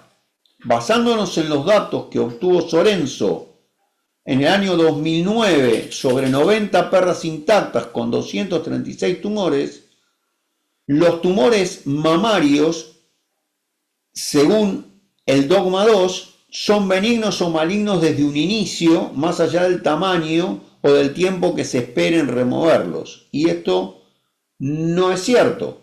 Los tumores malignos eran significativamente más grandes que los benignos, 4,7 contra 2,1 en promedio, y los autores concluyeron que los tumores mamarios experimentan una transformación hacia la malignidad dentro del tumor macroscópico que sugiere un continuo pasaje del tumor benigno al maligno en la medida que va aumentando de tamaño el tumor. O sea que cuando tienen un tumor, cuanto antes lo saquen es mejor, no hay que esperar. Un concepto similar fue publicado unos cuantos años antes cuando se afirmó que las lesiones displásicas de la glándula mamaria tenían un potencial precancerígeno. El estudio de la doctora que les mencioné en Alemania examinó un número más grande de tumores, tanto de perras intactas como castradas, y pudieron corroborar no solo que las displasias mamarias llevaban un potencial precancerígeno, sino a demostrar que con el aumento del tamaño se produce una diferenciación en los tumores mamarios caninos. Y en nuestra población estudiada, los tumores benignos eran significativamente más pequeños que los de baja o alta malignidad, 0,5 versus 1 o 2 centímetros respectivamente. Santos y colaboradores en el 2015, una colega brasilera, mostraron que los tumores mamarios de un diámetro menor a 2,9 centímetros tienen significativamente más largo intervalo libre de enfermedad comparado con tumores de mayor tamaño, en el cual el intervalo libre de enfermedad va de 21 a 15 meses respectivamente. 21 meses para los más chicos, 15 meses para los más grandes. Por lo tanto, el tamaño del tumor no solo es un criterio de malignidad, sino además un factor independiente del pronóstico del paciente. El tercer dogma dice que solo la castración juvenil puede prevenir el desarrollo de tumores mamarios caninos. Y basado en un estudio realizado a fines de los años 60, es esta afirmación, es ampliamente aceptado el dogma que el desarrollo de los tumores mamarios caninos puede ser únicamente prevenido mediante la castración juvenil y que la castración después del segundo estro no tiene efectos protectores. En muchos países, basados en dichos estudios, la castración es muy temprana y empezó a ser una regla más que una excepción esta castración. Este dogma fue fuertemente debatido en los últimos años. Se demostró que también algunos tumores no mamarios ocurren más frecuentemente en las hembras castradas tempranamente, lo que les mostré en los estudios anteriores, lo que contrarresta el efecto protector de la castración juvenil en las glándulas mamarias. En Alemania particularmente el 50% de la población de las hembras está castrada, pero la castración se hace casi exclusivamente en perras adultas. Y los estudios demuestran que tan solo el 18,5% de las hembras que presentan tumores mamarios están castradas, con una fuerte sugerencia de que la castración sigue siendo protectora de tumores mamarios más allá de la edad que se realice. El cuarto dogma dice que el estatus sexual de la perra no influye en la malignidad del tumor. Y la realidad es que dado el incremento del tamaño del tumor, que es una progresión de la forma benigna hacia la baja y luego a la alta malignidad, la pregunta es, ¿en qué medida este cambio está influenciado por el estatus hormonal de la perra? Nosotros pudimos demostrar que las hormonas sexuales tienen un rol en el proceso de la benignidad-malignidad y luego de baja a alta malignidad que ocurre en los tumores de tamaño pequeño en la medida que crecen de tamaño. Por lo tanto, es recomendable la castración de las hembras adultas porque no solo reduce el desarrollo de los tumores mamarios en general, sino que enlentece el proceso de diferenciación hacia la malignidad a pesar de que estén castradas. Estos hallazgos también se reafirmaron por otros estudios. Soremmo y colaboradores en el 2000 encontraron que las hembras castradas 2 años antes de la extracción quirúrgica de un tumor de mama tienen un 45% más de sobrevida, o sea, una sobrevida más larga comparada con las hembras intactas y de las hembras castradas a más de 2 años antes de la extracción del tumor. También demostraron que las hembras intactas tienen mayores probabilidades de tener tumores malignos más agresivos. Y hasta acá llegó lo que yo tenía para compartirles hoy. Van a tener la información de todos los descuentos para que puedan compartir con nosotros este taller que estamos haciendo 29, 30 y de noviembre y 1 de diciembre. Todos los descuentos y todas las ventajas que les ofrecemos a la gente que es amiga de Forvet. Así que espero poder encontrarlos porque es una oportunidad única y yo creo que lo van a aprovechar muchísimo, aparte de pasar 3 días en un lugar maravilloso. Y quedo abierto a las preguntas si es que las hay. Excelente, Rubén. La verdad que muy dinámica la clase, bastante conocimiento se ha vertido en esta clase. Yo estuve justamente viendo algunas cositas que la verdad que son muy interesantes.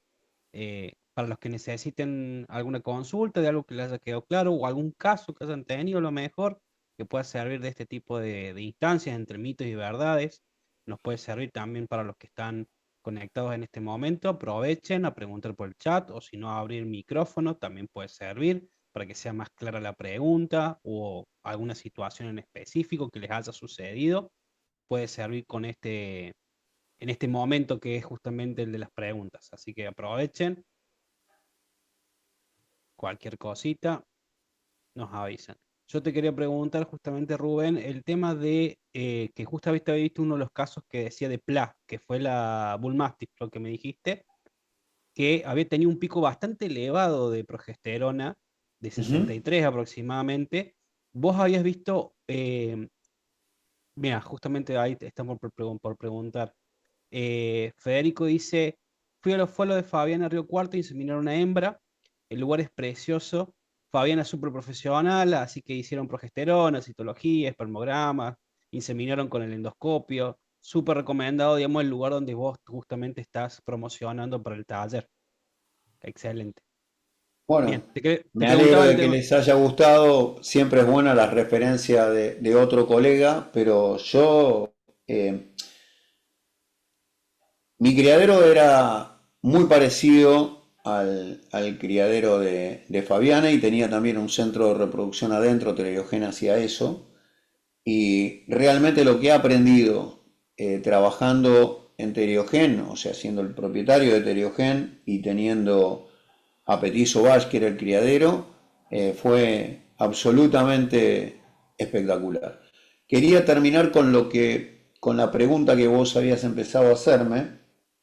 Sí, Eh, Mira, cuando vos haces TCI, cuando vos haces inseminación endoscópica, que también lo podés hacer, te vuelvo a repetir, el fondo de vagina lo podés ver bien con un endoscopio, con un otoscopio digital que es muchísimo más barato que un endoscopio, y con una fuente de aire que te permita abrir la vagina, ves bien el fondo de la vagina y ves bien el cervix. Si el cervix está abierto, o sea, si vos ves sangrado a través del cervix, todavía no hay degeneración de los ovocitos. Esta perra tuvo 12 cachorros, o sea, yo le hice la ecografía ovárica y ya estaba todo ovulado, pero vi cualquier cantidad de líquido debajo o sea, el líquido de los folículos se acumula entre el ovario y la bolsa ovárica. claro, la base de la bolsa. Exactamente. Ese líquido era tan voluminoso que yo digo, esta perra ovuló cualquier cantidad. Entonces, ¿qué espero yo de una perra de raza grande que ovule cualquier cantidad? Si ovula 15, 16, 17 ovocitos, y va a tener valor de progesterona muchísimo más alta que una que ovula 3. Es una cosa clara, o sea, se cae de maduro. Claro, esa Entonces, era la pregunta. entonces Si había. claramente yo al ver que todavía estaba abierto el cervix y teniendo un semen de muy buena calidad, dije la sirvo igual. Y la serví igual y tuvo esa cantidad. Tuvo 12 cachorros. Una cantidad descomunal, la verdad. No, Le el alcanza a las valor mamas. al momento de la fertilidad no es parejo de perra en perra. No es lo mismo en la perra que ovula 2 ovocitos que en la perra que ovula 14. No es lo mismo. Y lo que ustedes tienen que notar que al momento de la ovulación se multiplica por 2 y al día siguiente está un 50% más. Para Excelente. decirlo, si la tengo en 8 la voy a tener en 16 y después la voy a tener en 20 al otro día. Y ahí me aseguro que ovulo. Perfecto. Y otra Pero la pregunta que puede ovulación. ser, quizás que les No, puede servir. yo nunca dejo de servir una perra por más del valor que tenga de progesterona. Jamás creo en un valor de progesterona al diestro, excepto que vea el cuello cerrado. O que la perra tenga un frotis de diestro, con lo cual el cuello está cerrado. Exactamente. Muy bien, chicos, ¿alguna consulta? Si ya estamos justamente en horario, aprovechen. Yo tengo a veces algunos inconvenientes con el tema de la ecografía, pero tiene que ser, digamos, principalmente cuando estamos en estro, que se alcancen a ver mejor los ovarios, porque si no, en algún otro tipo de Mira, tenés que tener un patología, equipo apropiado, claro, tenés que desarrollar bien la técnica, pero si vos la seguís 2 veces por día, lo ves ovular. va a andar bien. Y bueno, te aumenta un 15%, ¿no? La preñez, no es un chiste. Exactamente. Y pelar, que es muy importante. Hay que pelar para Ah, ver no, mejor sí, los sí, folículos. el dueño tiene que saber que a la perra la tenés que pelar porque si no, no vas a ver bien el desarrollo de los folículos. Habrá alguna perra que sí, pero en la mayoría no lo vas a ver bien. Que tengan en cuenta que es por un bien el tema de pelarlo, pero es absolutamente. Claramente, Excelente. claramente. Muy bien. Acá nos preguntan si los estudios de esterilización temprana están todos realizados en razas grandes y gigantes y si hay algún estudio en razas pequeñas. Si has visto Sí, vos. en realidad los estudios están hechos en razas grandes y gigantes y en razas pequeñas. Lo que pasa que las conclusiones principales de alteraciones generales son en razas grandes, pero sí habló que los tumores mamarios, yo creo que la grabación les queda de esto, ¿no?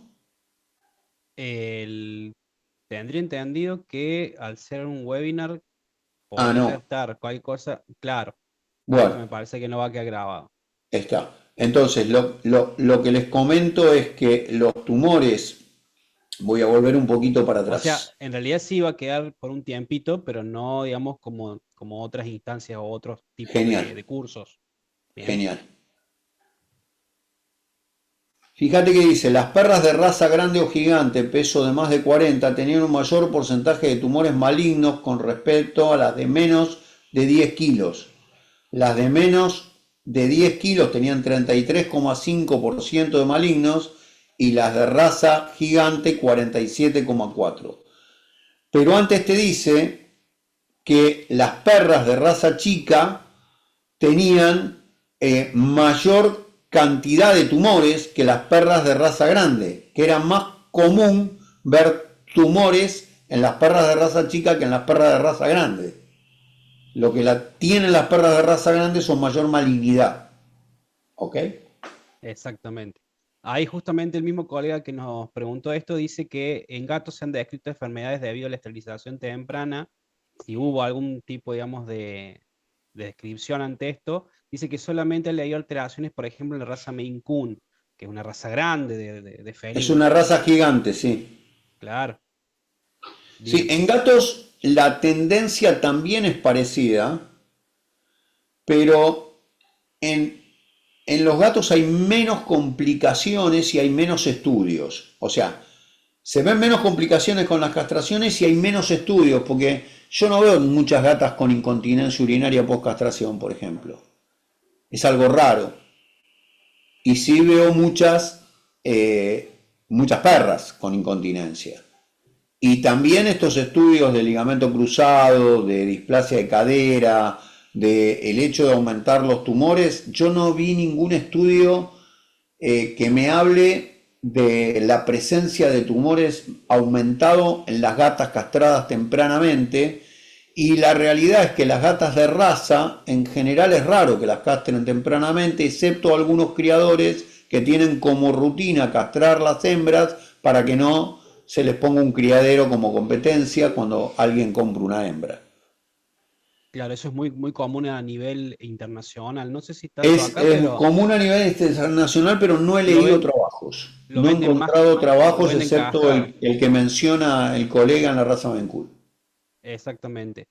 Sí, sí ha habido algunos estudios, y supongo que todavía están en estudio también, experimentaciones y algunos papers, de que en el caso de machos castrados precozmente, machos de felinos, que han tenido problemas, digamos, de síndrome de tracto inferior, tracto urinario inferior, por el tema del Por el diámetro de la desarrollo. uretra. Eso sí lo he visto. Exactamente. Correcto. Ujú. Sí, eso sí lo he visto. Perdón. Eso Sí. tenés razón, lo he visto. Lo he leído. Principalmente entonces tenemos problemas del desarrollo tanto genitourinario como también osteoarticular en el caso de lo que es caninos a temprana edad. O sea que no dejamos el desarrollo completo gracias a todo el estudio hormonal que necesitamos que madure completamente eh, para poder tener menos incidencia de displasia coxofemoral, de problemas, bueno, justamente Mira, vos osteoarticulares. pensá esto. Yo tengo 66 años. Soy veterinario desde el año 84 y empecé a trabajar en veterinaria desde el año, no como estudiante, desde el año 79. Toda una vida. Bien, durante todo ese tiempo, todo el tiempo, se mencionó que la castración temprana era ventajosa por un solo estudio que tenía muy poco N y que en realidad no estudiaba ninguna otra variante. Y seguimos repitiendo lo mismo. Si vos tomás 100 veterinarios, yo te digo, más de la mitad sigue diciendo lo mismo. Sí, sí. Y muchas veces está en auge el tema de la castración pediátrica que le dicen, pero por una cuestión de sobrepoblación, no por una cuestión en términos de criaderos y de razas específicas y demás. Pero ya nos está demostrando con el pasar de los años que esto no tiene ningún gollete, digamos, hablando mal y pronto. Que Claramente. es mucho más importante esperarlos a que se desarrollen del todo, principalmente razas medianas y grandes, que tardan un poquito más, digamos, en llegar a su desarrollo total, digamos, de maduración, y nos prevenimos muchísimo esta incidencia tan alta, eran muchos, los porcentajes eran bastante altos. Ujú. Sí, incluso también hablan de, también era muy común decir que todo macho canino que tenía un problema de comportamiento que está demostrado, me olvidé de ponerlo, pero también hay otro trabajo que habla de comportamiento en la hembra y que está incrementado los problemas de comportamiento en las perras castradas más que bajar. Y en los machos castrados, la realidad es que excepto que el problema de dominancia por la cual el perro atacaba sea un tema territorial de dominancia, en el resto de los casos la verdad es que no influye en nada la castración. Entonces yo Exactamente. siempre lo que digo es en un perro de raza grande, que en realidad son los habitualmente razas más agresivas, hagan una castración química de la enfinasteride, de la enflutamida, y con esa castración química comprueben si realmente modifican algo el tema de la conducta, porque no tiene ningún sentido castrarlo tempranamente. Exactamente. Nos preguntan ahí justamente cuándo podremos ver la charla nuevamente. Probablemente se suba a la página web de Forbet y si no también a la página de YouTube, digamos, al canal de YouTube de Forbet. Vamos a ver si lo podemos subir. Ya estarán al tanto. En alguna de esas dos plataformas seguramente los webinars que son justamente gratuitos son subidos para que lo puedan volver a ver. Bien. Y aprovechar justamente el momento de poder ver lo del taller para que puedan ver fechas, para que puedan comunicarse, entre otras cosas. Bien. Bueno, Rubén, yo creo que estamos súper bien. Si querés volver a mostrar, digamos, el flyer del taller, así ya lo pueden ver Bueno, nuevamente los vamos a chicos, salir para que estén y vamos atentos. a volver a entrar para mostrar el flyer.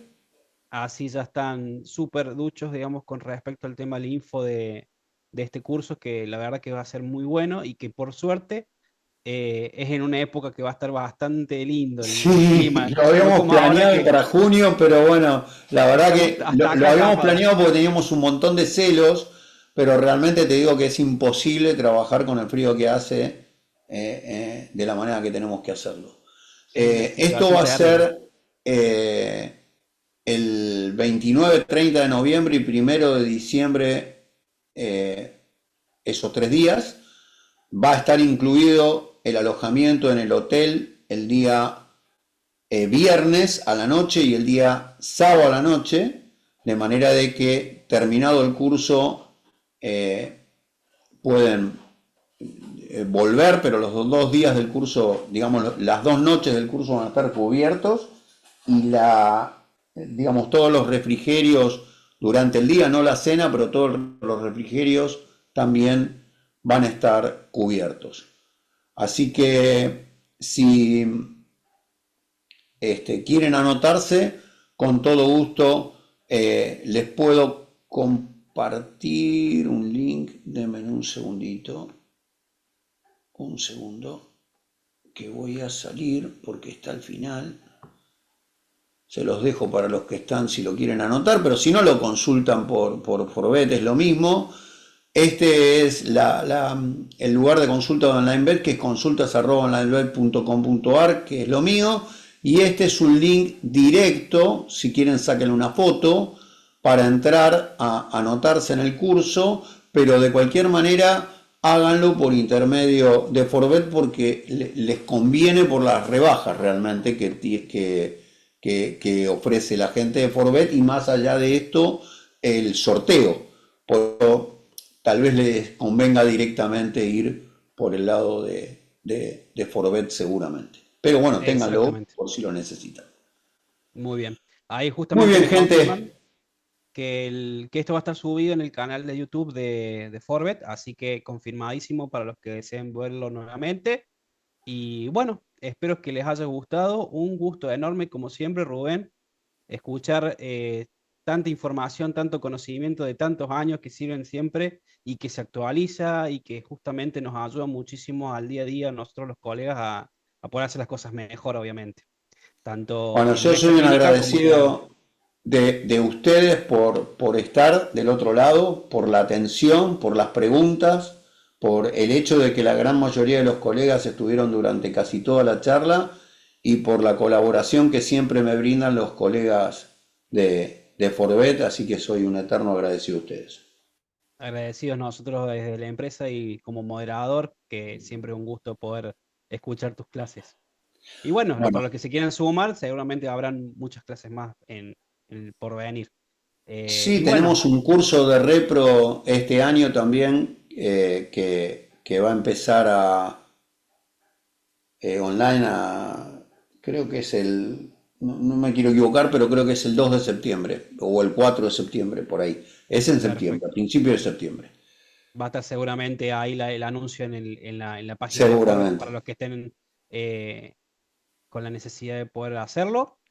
Aprovechen a poder chusmear un poco la página, que hay un montón de cursos sumados con Rubén. Así que en buena hora, aprovechar ahora todas las apariciones y todo lo que vas a tener, digamos, durante junio, abrigarse mucho, porque hay que llegar a noviembre estando sano, así que es lo Seguro. importante. Se ha venido el frío muy temprano, así que hay que Muy cuidarse mucho. tarde, sí, sí, sí. Y Muy buenas Córdoba este noches. año fue fuerte, sí. Les mando Fuertísimo. un abrazo, ¿eh? Muchas gracias por todo. Muy bien. Hasta Que luego. tengan todos muy buenas noches y que tengan muy buena semana. Hasta luego.